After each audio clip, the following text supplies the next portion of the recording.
प्यारे बच्चों, आज हम लोग ग्रुप 16 के एलिमेंट से सल्फर डाइऑक्साइड के बारे में देखेंगे। तो हेडिंग दीजिए सल्फर डाइऑक्साइड। ठीक है, सल्फर डाइऑक्साइड का अणु सूत्र क्या होगा? SO2। ठीक है, अणु भार क्या होगा? तो सल्फर का परमाणु भार 32 होता है और 16 दूनी 32, 32 32 64 हो गया। वाष्प घनत्व क्या होगा? तो आपको बताया जा चुका है पिछले वीडियोज में कि वाष्प घनत्व जो है वह अणु भार का आधा होता है, ये याद रखना है। तो अणु भार 64 है तो वाष्प घनत्व कितना हो जाएगा? 32 हो जाएगा, आधा इसका। अब हम लोग देखते हैं सल्फर डाइऑक्साइड गैस कैसे बनाया जाएगा, बनाने की विधियां, methods of preparation. Methods of preparation.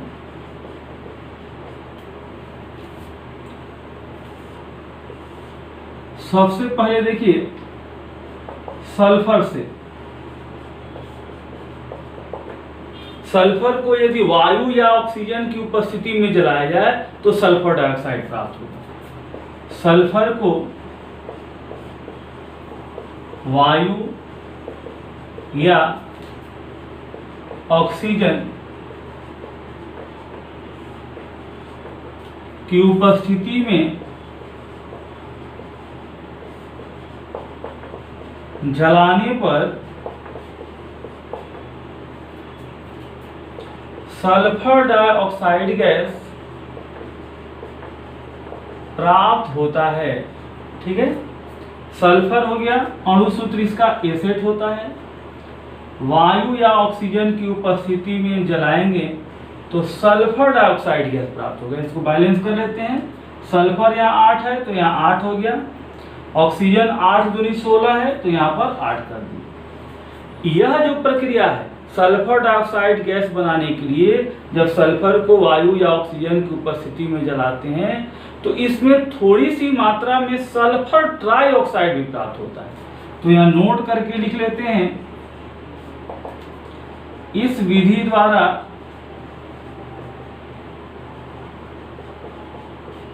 थोड़ी सी मात्रा में,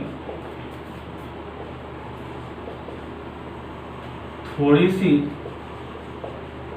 मात्रा में सल्फर ट्राइऑक्साइड गैस भी मुक्त होती है। यानी सल्फर को जब जलाएंगे तो थोड़ी सी मात्रा में सल्फर डाइऑक्साइड के साथ साथ सल्फर ट्राइऑक्साइड बनेगा। मेन प्रोडक्ट हमारा सल्फर डाइऑक्साइड है, लेकिन थोड़ी सी मात्रा में क्या बनेगा? Sulphur trioxide. बैलेंस कर लेते हैं, 8 यहाँ पर होगा, 8 3 का 24, यहाँ पर 12 हो गया। तो ये हम लोग देखें सल्फर से कैसे बनाया जाएगा सल्फर डाइऑक्साइड। चलिए मिटाते हैं इसको।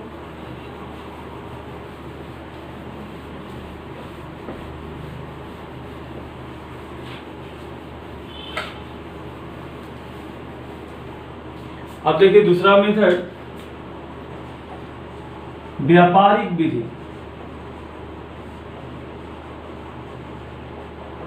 यानी बड़े पैमाने पर सल्फर डाइऑक्साइड कैसे बनाया जाएगा। तो बड़े पैमाने पर, लार्ज स्केल पर बनाने के लिए सल्फाइड अयस्क, जैसे आयरन पैराइट हो गया, सल्फाइड अयस्क को वायु की उपस्थिति में अत्यधिक गर्म करते हैं, मतलब जारण उसका करते हैं, तो सल्फर डाइऑक्साइड गैस प्राप्त होता है।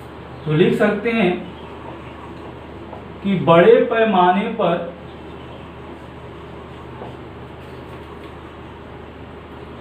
आयरन पैराइट अयस्क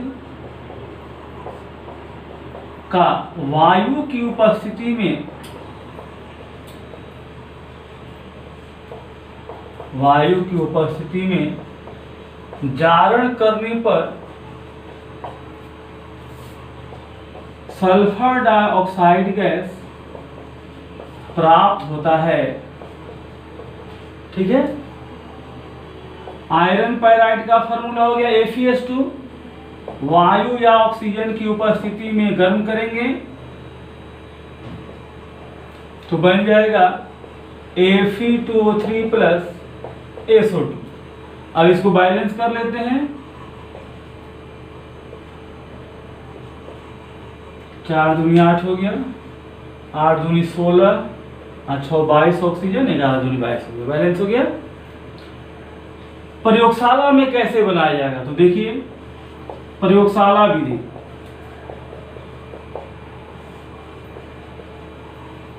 प्रयोगशाला विधि, प्रयोगशाला में कॉपर की अभिक्रिया सांद्र सल्फ्यूरिक अम्ल के साथ कराने पर सल्फर डाइऑक्साइड गैस मुक्त होती है।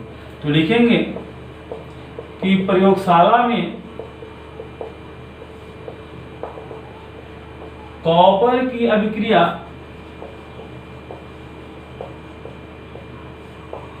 सांद्र सल्फ्यूरिक अम्ल के साथ कराने पर सल्फर डाइऑक्साइड गैस प्राप्त होती है। ठीक है, कॉपर हो गया। H2SO4 कैसा लेंगे तो सांद्र लेंगे, बन जाएगा CuSO4 plus H2O plus SO2। Balance कर लेते हैं, यहाँ पर 2 लगा देते हैं। यहाँ पर 2 दूनी 4 हाइड्रोजन हो गया, 2 हो गया, सल्फर 2 हो गया तो सल्फर 1 1 2 हो गया, ऑक्सीजन 4 दूनी 8 तो 4 2 6 2 8 हो गया। ठीक है, चौथा विधि देखते हैं। धातु के सल्फाइड जैसे सोडियम सल्फाइड, कैल्शियम सल्फाइड, धातु के सल्फाइड की अभिक्रिया अम्ल के साथ कराने पर भी सल्फर डाइऑक्साइड गैस उत्पन्न होती है। तो लिखेंगे सल्फाइड से धातु के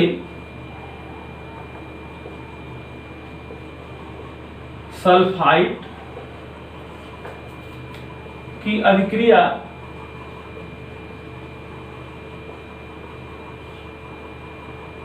अम्ल के साथ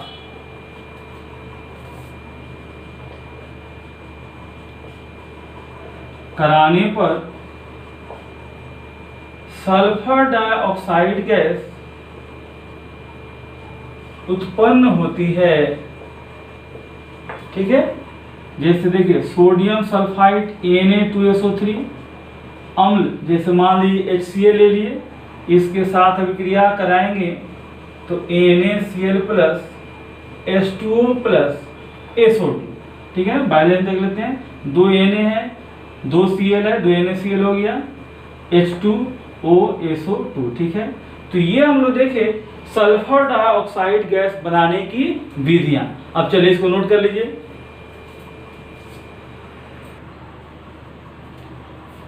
अब देखते हैं इसके भौतिक गुण। Physical properties.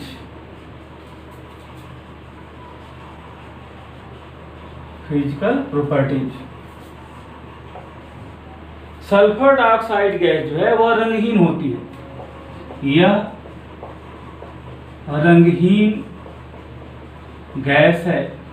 ठीक है, हवा से हल्का होगा कि भारी। सल्फर डाइऑक्साइड गैस का वाष्प घनत्व अभी हम लोग कितना देखें, 32 देखे हैं।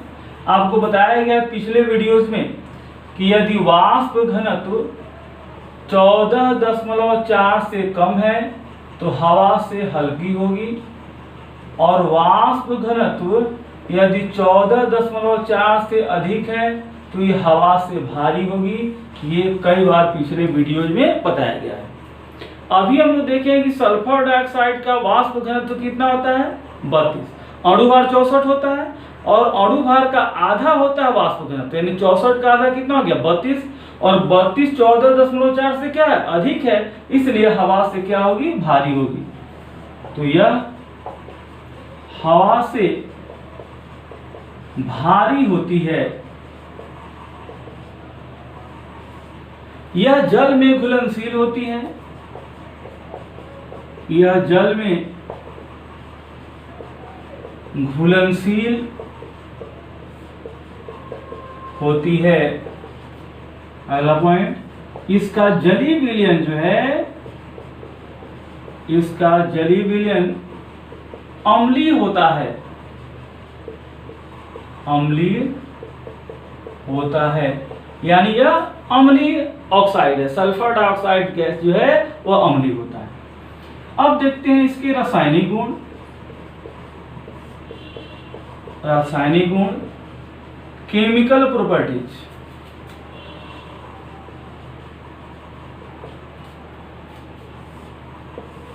देखिए पहला अम्लीय गुण, अभी हम लोग लिखे हैं कि इसका जलीय विलयन अम्लीय होता है। जब सल्फर डाइऑक्साइड गैस को जल में घुलाया जाता है तो जल में घुलकर सल्फ्यूरस अम्ल बनाता है, इसलिए यह अम्लीय होता है। तो लिखेंगे यह जल में घुलकर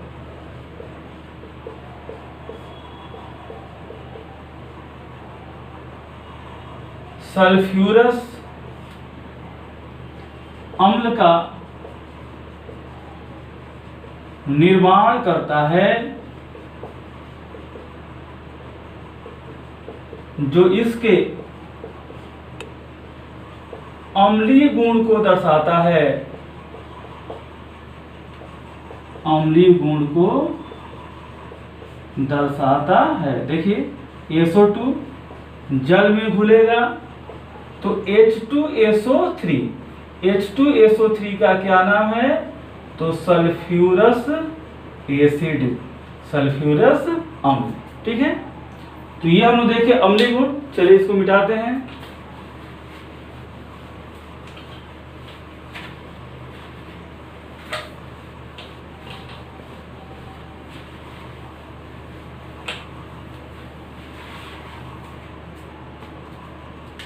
अब देखते हैं इसका अम्लीय गुण है, यह अम्ल है तो क्षार के साथ अभिक्रिया करेगा और क्षार के साथ क्या बनाएगा, लवण और जल। अम्ल क्षार से अभिक्रिया करके लवण और जल बनाते हैं। तो देखते हैं यह क्षार के साथ क्या बनाता है। लिखिए क्षार के साथ अभिक्रिया,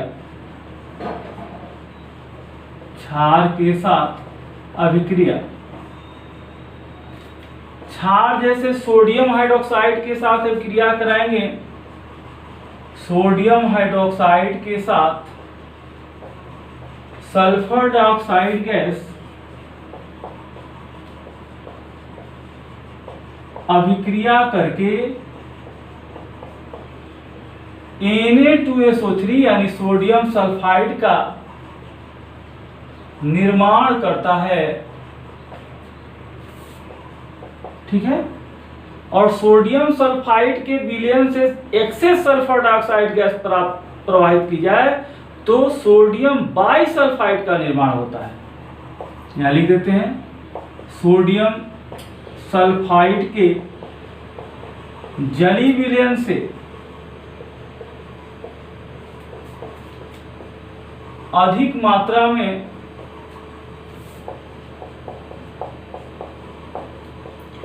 SO2 गैस प्रवाहित करने पर सोडियम बाइसल्फाइड का निर्माण होता है।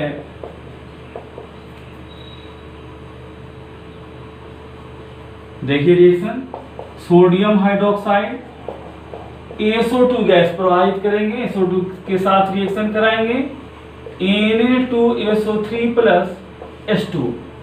चलिए बैलेंस कर लेते हैं, 2 लगा देते हैं, Na2 हो गया, S हो गया, O 2 2 4 तो 3 1 4 हो गया, H2। अब देखिए ये जो सोडियम सल्फाइड का जलीय विलयन प्राप्त हो रहा है, इससे यदि पुनः सल्फर डाइऑक्साइड गैस प्रवाहित किया जाए तो सोडियम बाइसल्फाइड NaHSO3 का निर्माण होगा। देखिए बैलेंस है, Na2 हो गया, 2 Na, हाइड्रोजन 2 हाइड्रोजन 2, सल्फर 2 तो सल्फर 2 हो गया, ऑक्सीजन 3 4 2 6, 3 दूनी 6। तो ये हम लोग देखिए क्षार के साथ अभिक्रिया, क्षार के साथ अभिक्रिया करके लवण और जल बना रहा है। ये क्षार हो गया, और यह अम्लीय होगा, क्योंकि अम्ल क्षार से अभिक्रिया करके क्या देता है, लवण और जल देता है, इसलिए SO2 अम्लीय गुण दर्शाता है यहाँ पे। इसी तरह देखते हैं योगशील अभिक्रिया। योगशील अभिक्रिया देखिए, सल्फर डाइऑक्साइड की अभिक्रिया चारकोल की उपस्थिति में, चारकोल यहां पर उत्प्रेरक का कार्य करता है, चारकोल की उपस्थिति में क्लोरीन के साथ कराने पर SO2Cl2 प्राप्त होता है। ठीक है, रिएक्शन देखिए, SO2 क्लोरीन हो गया Cl2, किसकी उपस्थिति में कराते हैं, तो चारकोल की उपस्थिति में क्या बनता है, SO2Cl2, इसका नाम हो गया सल्फ्यूराइल क्लोराइड। सल्फ्यूराइल क्लोराइड का निर्माण होता है। ये इंपॉर्टेंट रिएक्शन है, पूछा जाता है, चलिए नोट कर लीजिए। अब देखिए ऑक्सीजन के साथ अभिक्रिया,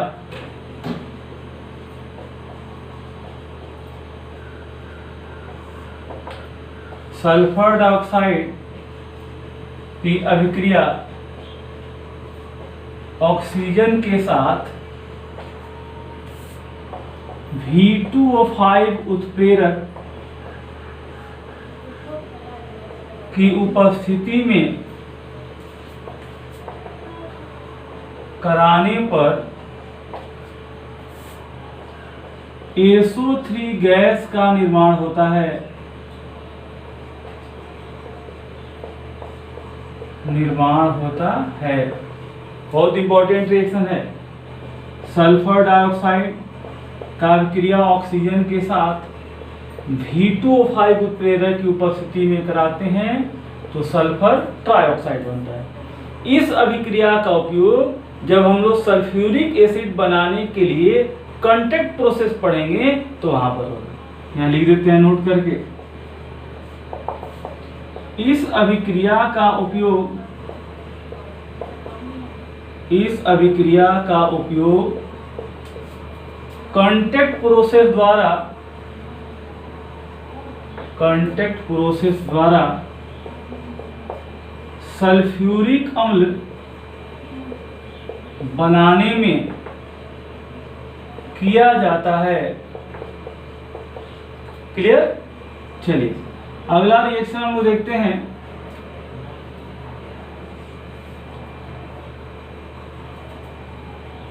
चौथा रिएक्शन रिड्यूसिंग नेचर अवकारक गुण। देखिए यह अवकारक की तरह व्यवहार करता है, फेरिक सल्फेट को फेरस सल्फेट में अवकृत कर देता है। देखिए यह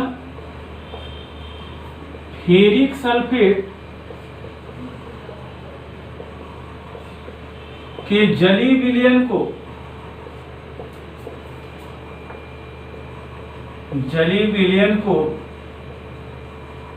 फेरस सल्फेट में अवकृत कर देता है। ठीक है, फेरिक सल्फेट हो गया, Fe2SO4 होल थ्राइस, जली विलयन है, सल्फर डाइऑक्साइड गैस पास कराएंगे तो फेरिक सल्फेट बदल जाएगा फेरस सल्फेट में। चलिए बैलेंस कर लेते हैं, 2 Fe है तो यहाँ 2 लगा दिए, सल्फर 3 1 4 है तो यहाँ 2 हो गया, 2 कर दिए, 2 2 4 सल्फर हो गया, हाइड्रोजन 2 2 4 4 हो गया, ऑक्सीजन देखिए 4 3 12, 2 14 2 16, यहाँ हो गया 4 दूनी 8 8 16। देखिए यहाँ देखिए यहाँ पर Fe का ऑक्सीकरण संख्या कितना होगा +3 और यहाँ Fe का ऑक्सीकरण संख्या +2।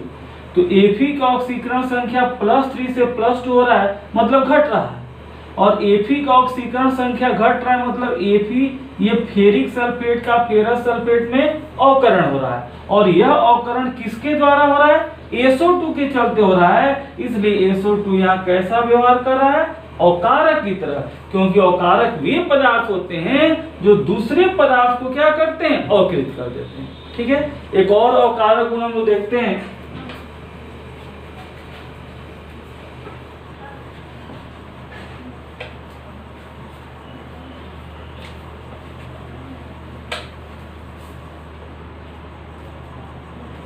देखिए यह पोटेशियम परमैंगनेट के पिंक विलयन को, इसका कलर पिंक होता है, पिंक विलयन को रंगहीन कर देता है, रंगहीन कर देता है। देखिए पोटेशियम परमैंगनेट हो गया KMnO4, H2O विलयन हो गया, सल्फर डाइऑक्साइड गैस पास कराते हैं तो K2SO4 plus MnSO4 plus H2SO4 balance कर लेते हैं। 2 लगा दिए, K2 हो गया, Mn2 हो गया, तो यहाँ पर भी 2 लगा दिए। हाइड्रोजन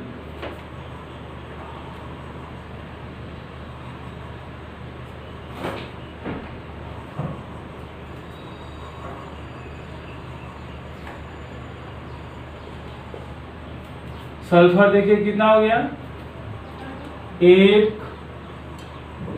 2 3 और 3 2 5 5 हो गया, तो यहाँ सल्फर हम लोग कर देते हैं 5। ऑक्सीजन देखिए 4 और 4 दूनी 8 4 12 और 12 8 20, तो यहाँ हो गया 4 दूनी 8 2 10 10 20 बैलेंस हो गया।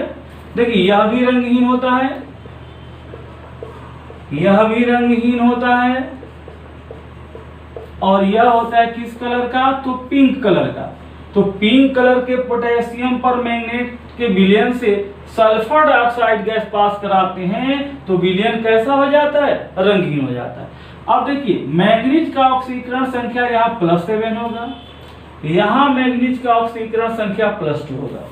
तो मैंगनीज की ऑक्सीकरण संख्या +7 से +2 हो रही मतलब घट रही है, घट रही है मतलब इसका अवकरण हो रहा है। तो पोटेशियम परमैंगनेट का अवकरण किसमें हो गया मैंगनीज सल्फेट में, और यह अवकरण किसके चलते हो रहा है तो सल्फर डाइऑक्साइड के चलते। इसलिए यहाँ पर सल्फर डाइऑक्साइड कैसा बिहेव कर रहा है अवकारक की तरह। क्लियर हो गया। अब इसके बाद हम लोग देखते हैं विरंजक गुण। विरंजक गुण सल्फर डाइऑक्साइड जो है यह विरंजक की तरह व्यवहार करता है, यह नमी युक्त रंगीन पदार्थ को रंगहीन बना देता है। तो लिखेंगे सल्फर डाइऑक्साइड नमी युक्त रंगीन पदार्थ को रंगहीन बना देता है, रंगहीन बना देता है। देखिए सल्फर डाइऑक्साइड हो गया, जल हो गया, नमी युक्त पदार्थ है तो नमी किसके चलते होता है जल के चलते। देखिए बन जाएगा H2SO4 प्लस नवजात हाइड्रोजन प्राप्त होगा। देखिए बैलेंस कर देते हैं, S हो गया, ऑक्सीजन 2 2 4, हाइड्रोजन 4 2 2, ये नवजात हाइड्रोजन प्राप्त होता है। यही नवजात हाइड्रोजन रंगीन पदार्थ को रंगहीन बना देता है, रंगहीन पदार्थ में बदल देता है। क्लियर, ये जब इसका विरंजक गुण हुआ। अब इसमें कुछ और पॉइंट देखिए कि इसका विरंजक गुण किसके चलते हो रहा है तो नवजात हाइड्रोजन के चलते। तो लिखेंगे कि SO2 का विरंजक गुण नवजात हाइड्रोजन के कारण होता है। ठीक है, नवजात हाइड्रोजन के कारण होता है। अब नवजात हाइड्रोजन के कारण होता है इसलिए यह रिड्यूसिंग होता है, अवकारक होता है और अस्थायी होता है। इसका विरंजक गुण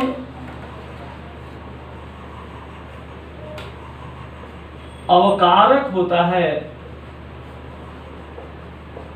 अवकारक होता है। इसका विरंजक गुण अस्थायी होता है, अस्थायी होता है। ये इंपॉर्टेंट पॉइंट है। क्वेश्चन आता है कि SO2 के विरंजक गुणों की चर्चा करें, तो ये सारा लिखना होगा आप लोगों को एग्जाम में, ठीक है ना। तो ये हम लोग देखिए SO2 का विरंजक गुण, चलिए नोट कर लीजिए। अब हम लोग देखते हैं SO2 गैस का उपयोग पहला विरंजक के रूप में। अभी हम लोग देखें सल्फर डाइऑक्साइड का विरंजक गुण देखे हैं। यह क्या करता है कि नमी युक्त रंगीन पदार्थ को रंगीन बना देता है, लेकिन इसका विरंजक जो होता है अस्थायी होता है, टेम्पोररी होता है। विरंजक करने के बाद यदि हवा एक्सपोज किया जाए तो फिर इसका जो कलर है पहले वाला वह आ जाता है, इसलिए इसका विरंजक गुण क्या होता है, अस्थायी होता है। मतलब समझिए कि नमी युक्त रंगीन पदार्थ को क्या कर दिए, सल्फर डाइऑक्साइड पास कराकर रंगहीन कर दिए, ठीक है। लेकिन यदि फिर हवा एक्सपोज किया जाए, एयर एक्सपोज किया जाए, एयर उस पर प्रवाहित किया जाए, तो फिर वह पुराने कलर में रंगीन रूप में आ जाता है। इसलिए इसका टेम्पोररी होता है, अस्थायी होता है विरंजक। दूसरा, सल्फ्यूरिक अम्ल के उत्पादन में, सल्फ्यूरिक अम्ल के उत्पादन में अभी हम लोग देखें कि सल्फर डाइऑक्साइड का V2O5 के उत्प्रेरक की उपस्थिति में अभिक्रिया कराते हैं ऑक्सीजन से, तो सल्फर ट्राइऑक्साइड बनता है, और उस सल्फर ट्राइऑक्साइड गैस को जब जल में प्रवाहित करते हैं तो सल्फ्यूरिक अम्ल बनता है। यह कंटैक्ट प्रोसेस है, हम लोग को इसी चैप्टर में अगले वीडियो में पढ़ना है। तीसरा, विलायक के रूप में, विलायक के रूप में अनेक कार्बनिक अभिक्रियाओं में यह नॉन एक्वस सॉल्वेंट के रूप में, यानी वैसा सॉल्वेंट जिसमें जल नहीं हो, नॉन एक्वस सॉल्वेंट के रूप में इसका उपयोग होता है, विलायक के रूप में। प्रशीतक के रूप में, रेफ्रिजरेंट के रूप में, कूलिंग एजेंट के रूप में इसका उपयोग होता है। तो ये उपयोग लिख लीजिए। अब हम लोग देखेंगे इस लेक्चर पर आधारित कुछ ऑब्जेक्टिव क्वेश्चन, तो नोट कर लीजिए।